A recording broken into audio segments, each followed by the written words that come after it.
The only problem is they're about 40 minutes to an hour's walk from the centre. I think you can actually stay overnight, not that I would. The cathedral, I guess, in the background, over that way to the centre. This episode is all about the historic city of Orléans, and I will share our day out, including being awestruck by its cathedral. So the Battle of Orléans and the liberation, which Joan of Arc was pivotal to. So I was a bit sceptical at first, but actually I found it really good. Well, I can confirm that was rather nice.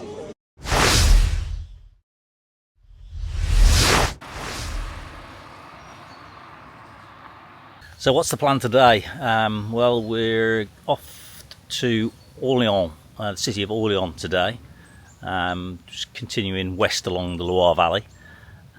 We were originally actually going to stay in Orléans. There's either a campsite there or there's actually it's not a free area, it's a sort of low cost area. I think it's sub €5 or something like that. The only problem is they're about 40 minutes to an hour's walk from the centre. And we were going to stop there for a couple of days, but with my back, it's not going to take that sort of walk. So we're going to have to change our plans slightly. So we're actually going to drive and try and park a bit closer.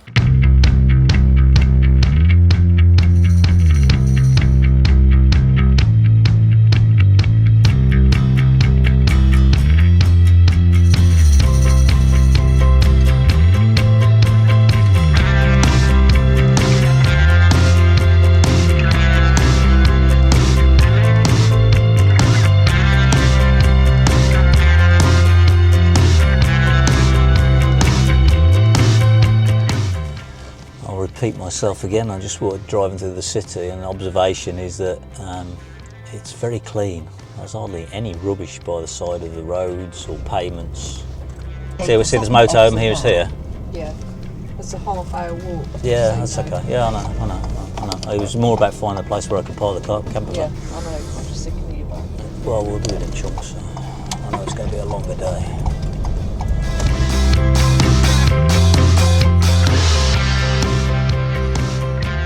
Just parked up on the other side from the main centre over the Loire. On Park for Night I saw there was a car parking area or street where you could park for free. I think you can actually stay overnight, not that I would, it's a bit of a busy road to the left they say, but you could park up overnight if that's what you wanted to do.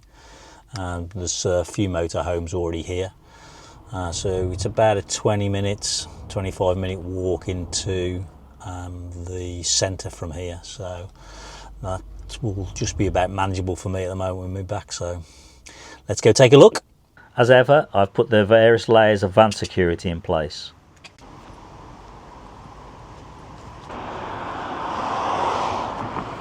The cathedral, I guess, in the background. We're heading over that way to the centre. Harry's parked just behind those trees over there, so I say it's about a 20-minute walk over the Loire.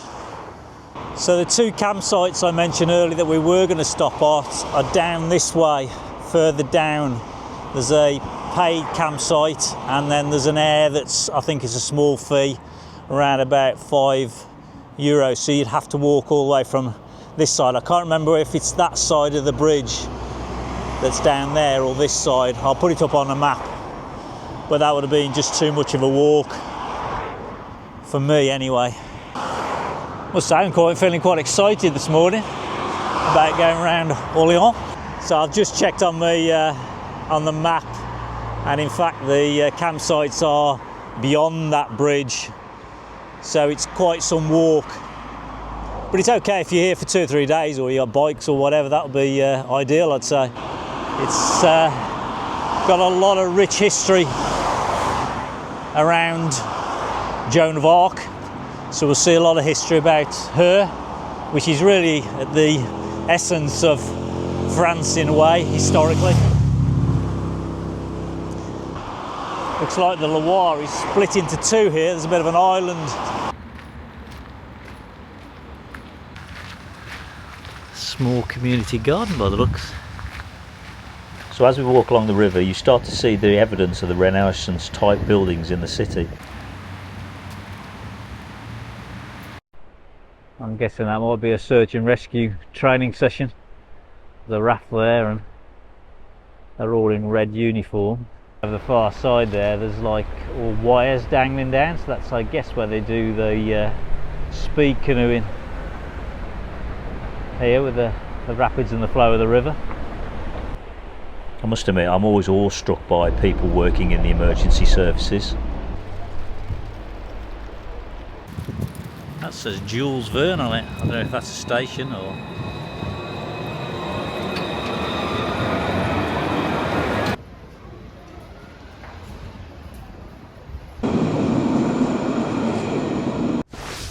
So this is the house of Joan of Arc. So it's a reconstruction of Joan of Arc's residence during the siege of Orleans. It was destroyed in World War II, but was rebuilt in 1965. It's now a museum dedicated to her life and the legend that is Joan of Arc for France. Nous avons choisi le livre illustré de Bluetti de Monvel, peintre orléanais de la fin du 19e siècle. Pourtant, on ne connaît pas. So that was €4 each. So just be aware, it's not sort of a reconstruction of the house inside. It's purely a video that you'll see. So I was a bit sceptical at first, but actually I found it really good. So it's about a 10-minute, 15-minute video, I guess, about the history of Joan of Arc. So if you don't know it, it's well worth going in to do that. So it's certainly given me the context of the city and her life. So yeah, for that alone I would go in, but don't go going in thinking it's some reconstruction of the house as it might be as she lived in it, because that's not the case. So this is the Pavilion Collard des Francs, which is I guess an example of really classical architecture, sort of the post-medieval times in Orleans. You can probably see some of the fancy decor and stonework on it. It's just at the back of that building there is over there is the Joan of Arc museum, the house that we're at rather. So the Battle of Orleans and the liberation, which Joan of Arc was pivotal to, is celebrated each year in this very square. Key moments of her life can be seen at the base of the statue and indeed throughout the city. From my research, her life story is an amazing one, and one I will attempt to tell using some of AI generated images I created. Joan was born on January the 6th, 1412 in a small village in northeastern France. She was the daughter of a farmer and grew up in the chaotic times of the 100 Years' War between France and England. She was devoted to religion and was considered to be very intelligent and spiritually mature. At the age of 13, Joan began hearing voices and seeing visions. These visions told her she had been chosen by God to help the Dauphin Charles VII reclaim the French crown.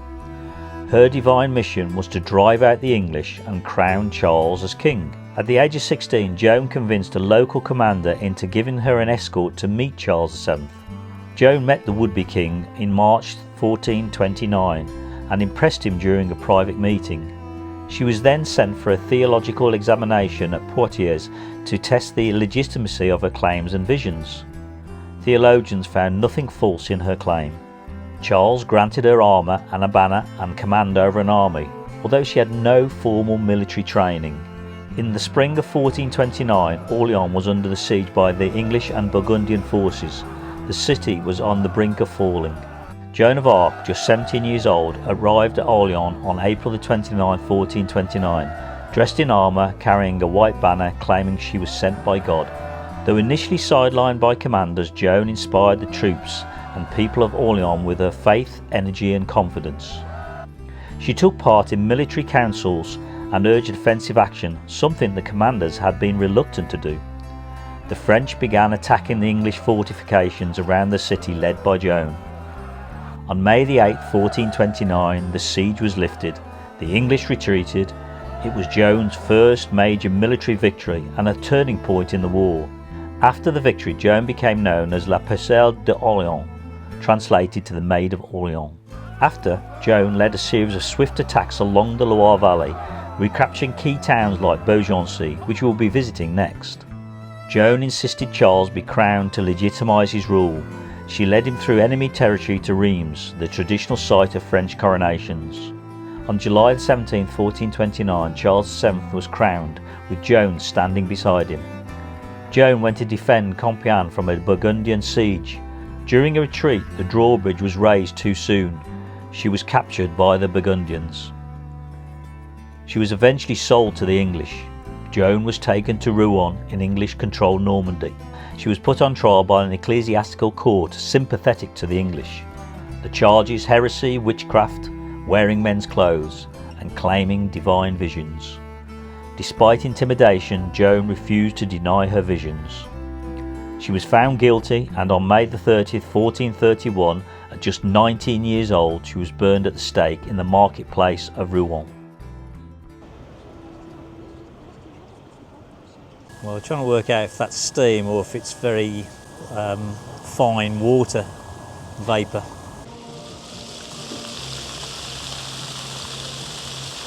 I'm waiting for the steam or water vapour to come up, just to see if I can work out what it is.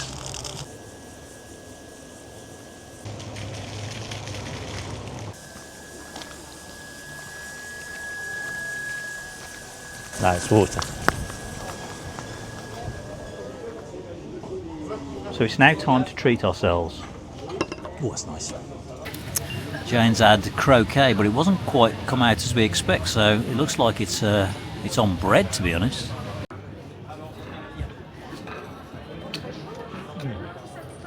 They are gorgeous. Well, I can confirm that was rather nice. I must admit, I can't go past mussels as soon as I see them, especially in France, because they do them so well anyway. I've had some really big mussels when we were in New Zealand on our New Zealand trip. I don't know if you've seen a New Zealand trip, so I'll put the card at the end of this video, but we tasted mussels there, and they were massive, really huge, about 2 or 3 inches long, completely different type of mussel. Those were Normandy mussels I had, where we just came off from Cherbourg and that, where we saw the beds and that. So as much as I'd like to just sit here all afternoon and people watch, we need to get on and start looking around the rest of Orleans. I think we're going to go over to the cathedral now.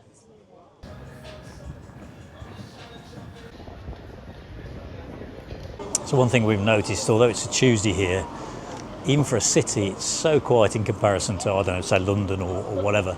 So you would just wonder where everybody is. So we're just walking down to the cathedral. It looks beautiful from the outside.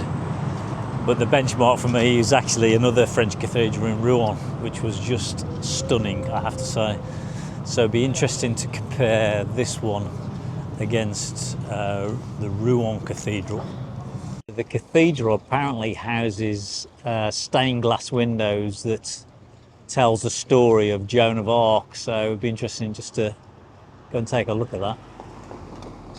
I mean, Rouen has a lot of intricate carving on the outside, but I have to say these two towers are pretty spectacular, especially the ones right at the top there. Wow. The roof is unbelievable. The sheer space that is in the body of the cathedral can only impress you. The cathedral was founded on the site of a 4th century church, making it one of the oldest Christian sanctuaries in France. Construction of the Gothic cathedral began in 1278 and spanned 551 years, completing in 1829. It's unbelievable how projects remain in place all that time. The cathedral was partly destroyed in 1568 during the French Wars of Religion and was restored by order of King Henry IV in 1601.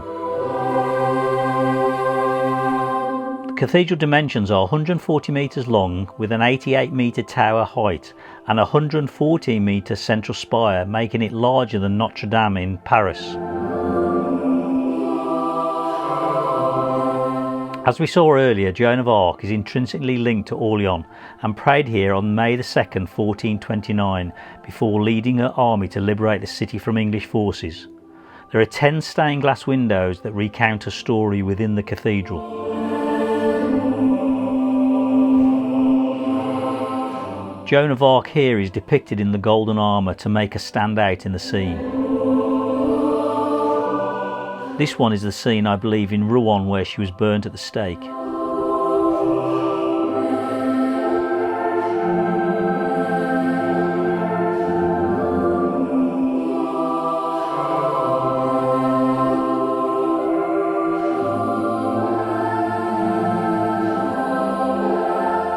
have to say, some of the stained glass is the best I've ever seen. The clarity of the picture and the imagery is just superb. This cathedral's rose window symbolises the Sun King Louis XIV and depicts the rising and setting sun. I think you'll agree this is truly a beautiful design. It's a space to simply sit and reflect on whatever is going on in your life. A very special building, I found. So I think that's it for the day. My back's saying that it is anyway. I have to say Orléans is definitely a place you should come to visit. There's probably a lot more history that we've not seen yet, but the Joan of Arc story is definitely threaded throughout the whole city, and that's something you probably want to chase if you're here. I guess that must be her great nephew, who now owns a boulangerie in Orléans.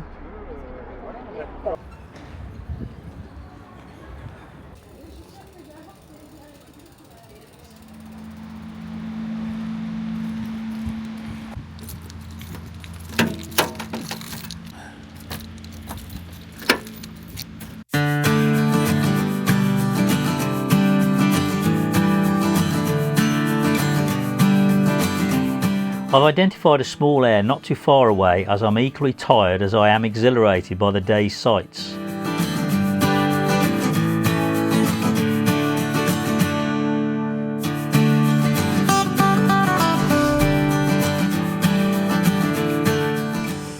Just found a nice little air that's not too far away. It's got all the full services that you need. Probably about space for about 5, maybe 6 at a squeeze. So I just finished the day off really. Is sit in the sun here. It's quite nice. It's sheltered from the wind of this air. Nice little park right next to it. So I'm just backing all my footage off. I tend to archive my footage from the day before, so I'm backing all the footage off from yesterday. So I think we'll end that episode here now, having seen Orléans, so I hope you've enjoyed that. So if you've enjoyed the video, please give me a thumbs up. It really helps me and helps the channel grow. Also, don't forget to subscribe if you're not already subscribed, and drop me a comment. I really love to hear from you all. And I also have a Buy Me a Coffee link if you want to support me further. If you just scan the QR code on the screen at the moment, that'll take you there, or it's in the description. And I'll see you in the next episode.